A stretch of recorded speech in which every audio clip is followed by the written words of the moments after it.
Hi, I'm Mike Croce from Transition Framingham. Transition Framingham's mission is to support our community's transition from fossil fuel dependence to local resilience through community solutions.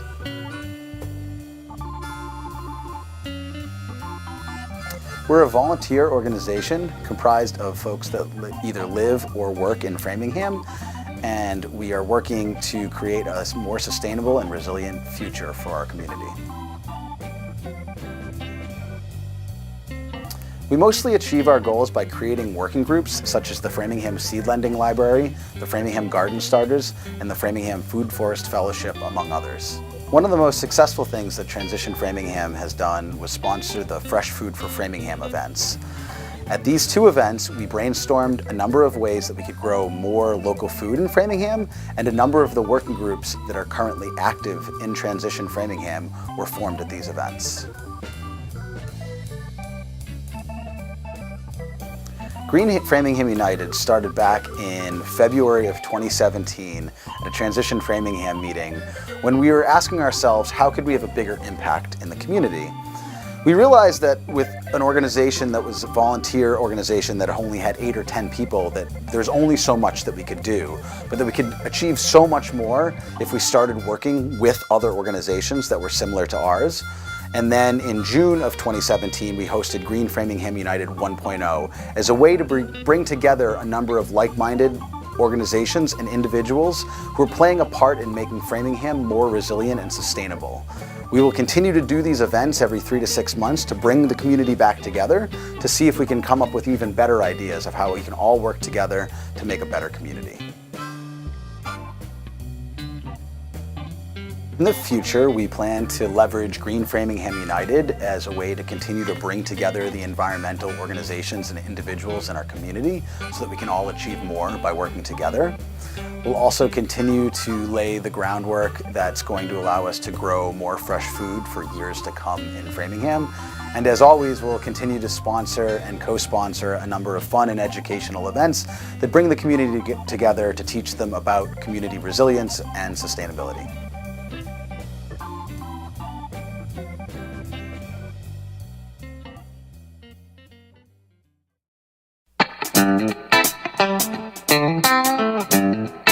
My name is Larry Decker, and I'm the chair of the First Parish Climate Action Team.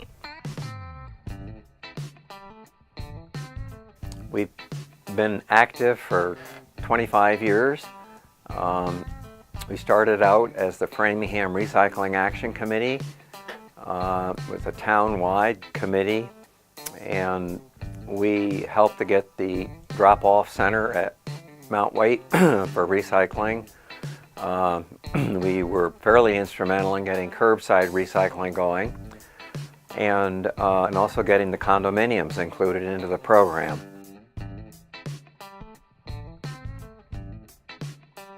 We got bids and put solar panels on our parish house. We put 84 panels up there, and I think we were the first church in Framingham to do that. They've been in operation now for 5 years, and they're doing great. They provide almost all the electricity for our church in our parish house. We also installed high efficiency furnaces, so we would lower our heating bill. We set up an aggressive recycling program, and a lot of other sustainability goals at First Parish.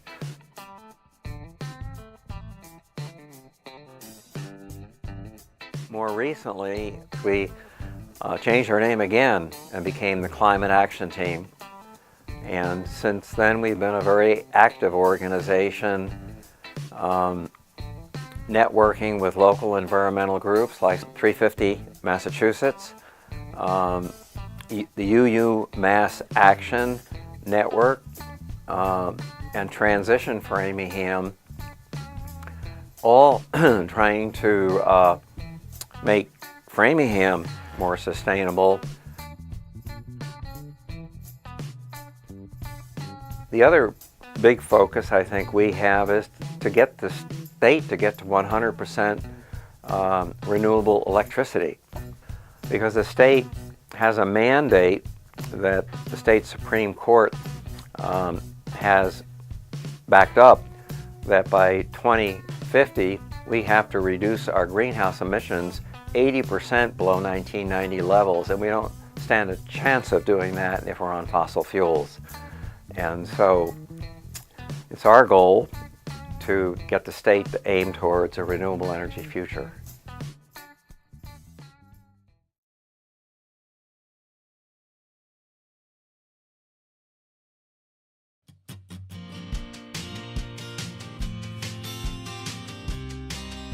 My name is Nomi Sofer. I'm a member of Stearns Farm CSA here in Framingham, and I've been a member since 2006, and I've served in a number of volunteer roles, and I'm currently the president of the board of directors for the farm.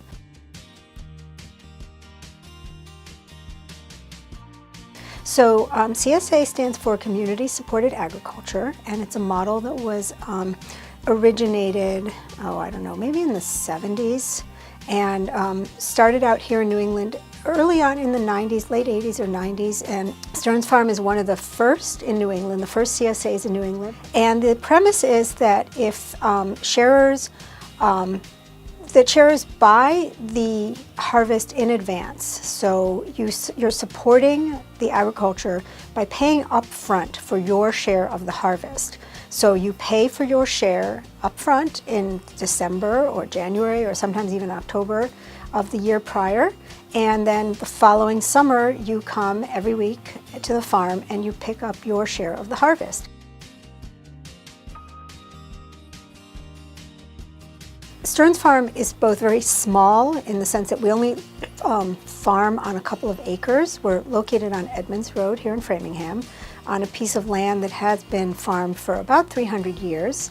It was farmed as Stearns Farm since right after World War II, when a woman who's famous in Metro West, whose name was Penelope Turton, came from England and started farming on the land, and she called it Stearns Farm.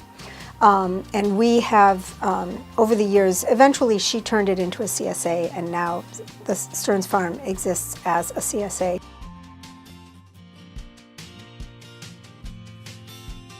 We really want to get the word out that we exist. It's surprising how many times I meet people here in Framingham who have lived here a really long time, who don't know we're here or don't know we're still here.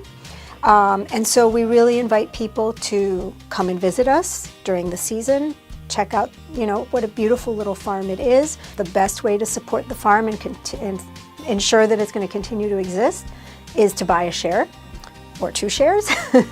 And of course, if you are so inclined to make a donation, we will accept that with gratitude. And we have a beautiful flower share where you get each, for about 8 weeks in the summer, you get a pre-cut bouquet of flowers, really big, beautiful flowers that are all wrapped up, and you just swing by the farm and pick them up.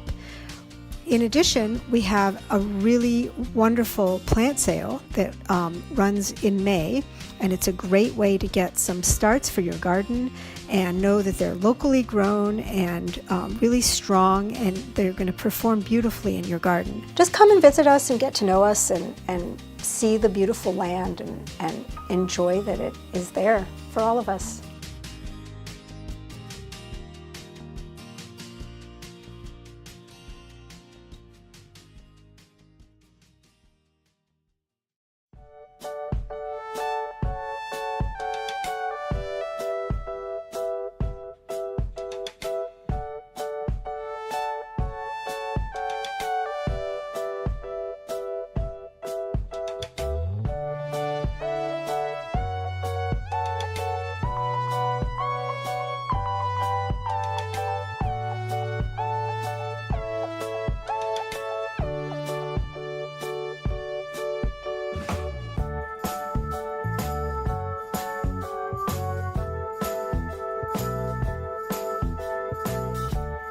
My name is Junior Faust.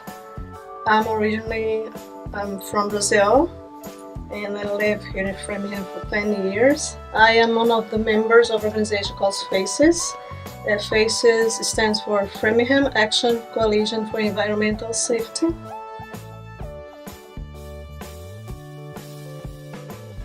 When I was here in 2009, I started working as a volunteer in the Metro SP medical program, and then I heard about General Chemical and all the safety of the students, the Wilbur Wilson School, and I just heard about it. And then when I saw the pictures, at this time the pictures spoke more than the language for myself.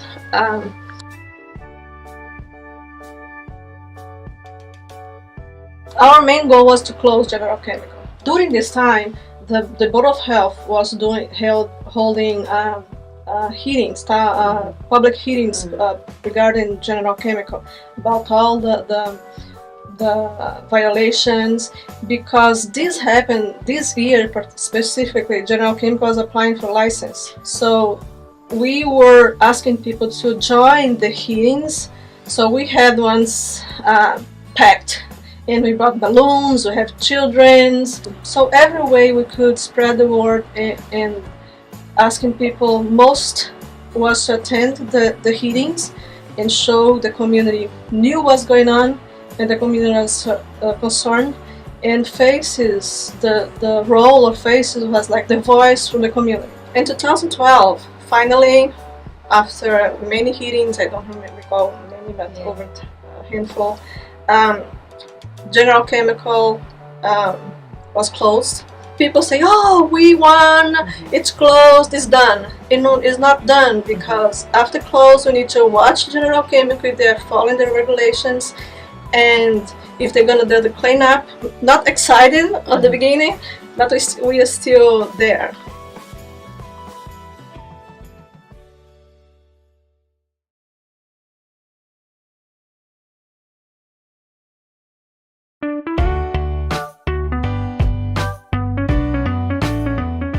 Hello, my name is Courtney Thrain. I'm the Executive Director at Downtown Framingham, Inc., which is an independent, nonprofit corporation that seeks to build business, community, and culture in downtown Framingham. We follow the 4-point Main Streets America model that focuses on promotion, public design, economic vitality, and organizational partnerships. Downtown Framingham, Inc. executes its 4-point mission through many tangible aspects, including over 20 community-based events, public art projects, including murals, community garden projects where we look to enhance social determinants of health in downtown Framingham. And we also work with the downtown businesses through our Downtown Framingham Business Coalition. I feel that it takes, a lot of little efforts every single day, doing an individual business consultation with businesses for 45 minutes to hear what their concerns are. That's really a way to help demonstrate some of those goals that we're looking for. And a lot of these are not tangible things, like sense of community and a positive sensory experience and placemaking. Those aren't things that are data driven all of the time. There are data elements that can demonstrate those non-tangibles, but all of this feel good is very important to also really focus on that emotional side to it so we can drive our measurable outcomes. But I think with this urban area that we have that's in the midst of all these suburbs in the Metro West, it's an opportunity for people to learn what transit-oriented development is, to practice walking and cycling, doing good things for our environment and not necessarily relying on a vehicle so much too. So we're very excited to help achieve these sustainability goals and help the neighbors learn how to be more sustainable and enjoy walking in all months of the year. So those are some of our long-term goals.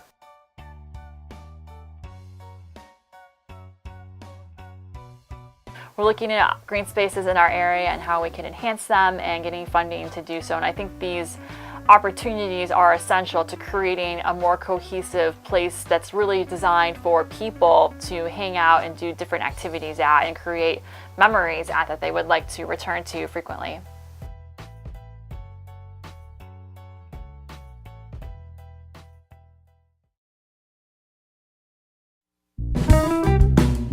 The Framingham Conservation Division is responsible for administering the State Wetlands Protection Act along with the Framingham Wetlands Protection Bylaw on behalf of the Conservation Commission. And we also own and manage over 400 acres of open space. In addition to that, we also have a nuisance aquatic invasive management program that we've been running in the city for about 30 years, I think. That program, it encompasses a lot of the lakes and ponds throughout the city, and we just added the Sudbury River. And what we do is we manage nuisance and invasive aquatics by chemical and manual treatments.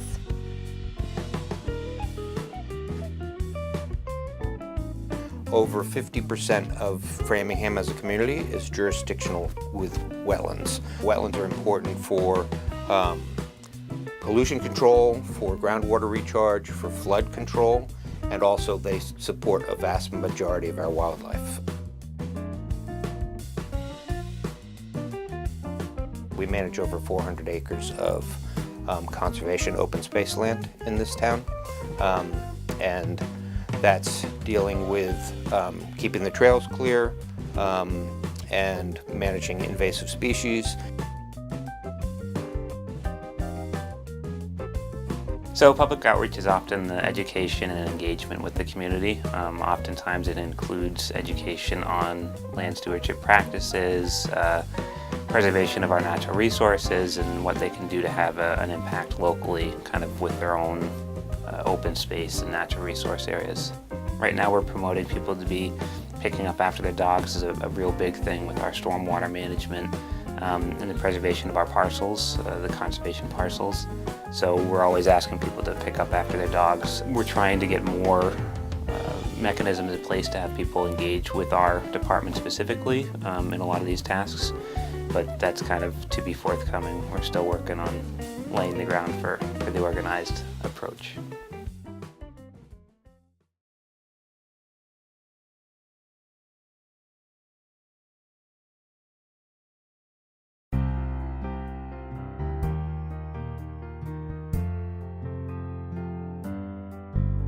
So my name is Rabbi Katie Allen. I am the founder and the facilitator of the One Earth Collaborative, which is a project of Open Spirit.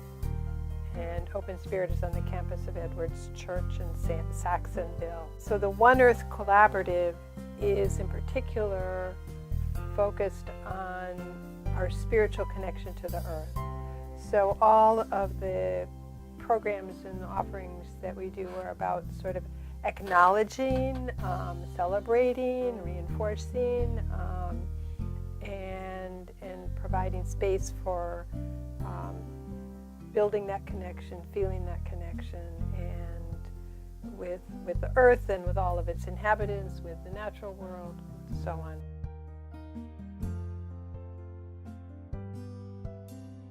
So the One Earth Collaborative has several different areas of focus in terms of the work we do. One of those is a community composting, which we have there on the campus, compost bins that are open to the public. And the idea of it being that composting is a spiritual practice. Another area is gardening. So we have gotten started building some gardens on it was all just lawn at one point. We put in an edible food forest garden with the help of Transition Framingham, but always with the gardening we're talking about it as a spiritual practice too. So that's the second part. A third is just spiritual nature walks. I lead those, and another woman, Fran Pollard, leads some walks also. She leads hers in Wayland. I lead them either in Wayland or in Framingham, with the trailhead for the Carol Getchell Nature Trail, which goes right down by the Sudbury River. We offer programs, and our programs are open to the public all the time, so you can just check us out on our website. Feel free to participate or volunteer or be involved in whatever way you'd like to.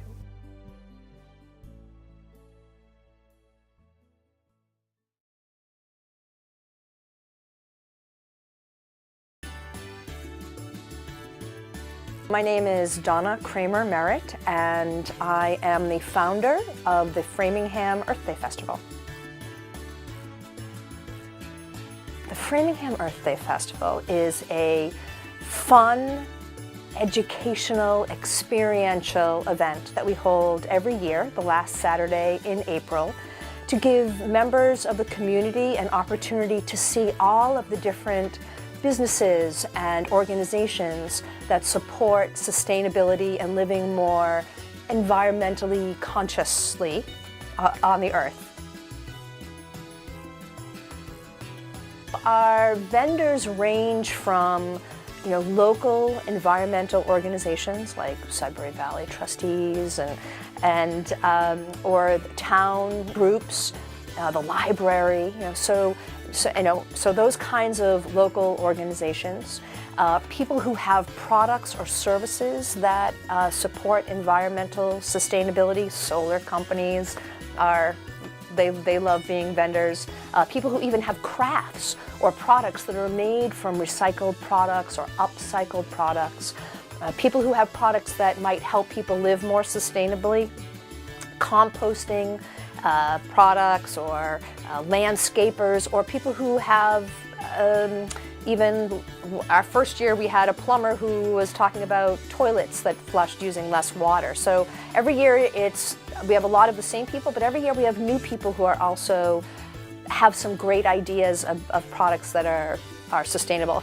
So the list of vendors is as broad and wide as the whole environmental movement is. I would hope the word is inspiration. Yeah, and education. So can I have two words?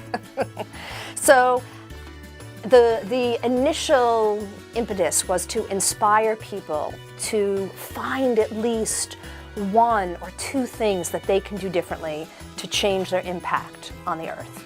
One thing I love to say when I would do my climate change presentations, people would say, if I do one thing, how does what I do matter? I'm just one person. If I stop buying water bottles, is that going to really make a change? And so in the presentations, I would say I'd have like an audience, so it would be more than just me doing this, but I would say, okay, so if I stand up here and I just do this, you don't hear very much. But if everybody sitting in the audience does this and everyone does it, it's loud. So it's such a great example how, even though you think you don't matter, if you do it and then other people do it together, we really can make a difference. And that, I think, is a big message of the Earth Day Festival.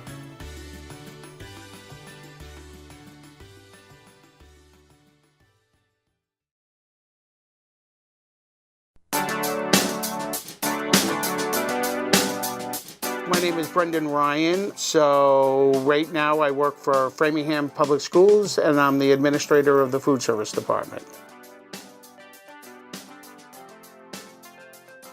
I actually was very interested in K through 12 dining, coming previously from a college setting. I actually wanted to see how students at a college level got so messed up in their eating habits that it must have started at the elementary, middle, and high school level. So it was very interesting to come back down to that level to see exactly what K through 12 dining was all about. And I've actually loved it. It's been a great challenge to introduce a higher level of food to students as compared to the processed foods they were used to for years. So part of getting these students back to understanding farm to fork, plow to plate, sustainability and so forth, you have to expose them to what the agriculture is in the country.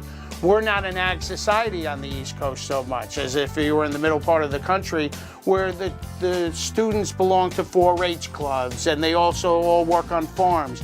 So it was a challenge for me to get these students to understand what real food is, where does it come from? And the entire center courtyard of the high school was this barren wasteland sitting there, and my office looked out on it, and I said, this is foolish that this is sitting here where we could turn it into a marketing tool and actually put a garden in here to show these students what they're eating in the cafeterias. Part of what we did also was understanding you can't use commercial grade fertilizers. You can't use any pesticides and those sort of things as you're growing your crops. So we actually started a compost program at some of the elementary schools. I actually brought back dish machines to get rid of styrofoam trays. Then we started composting the food. The town was picking up the compost, and then the compost was being delivered to the garden. And we were tilled that into the ground until we got a viable soil content in that ground to produce that garden. And we've had the Honor Society, the football team, all student-run organizations helping us do all this work, moving the food into the dirt into the garden. So it's been a win-win. Because again, we only have students involved. You know, I always say if we actually get one student to turn around and say, you know, I never thought about a career in agriculture, if that instills that one child to pursue that, then it's been a win.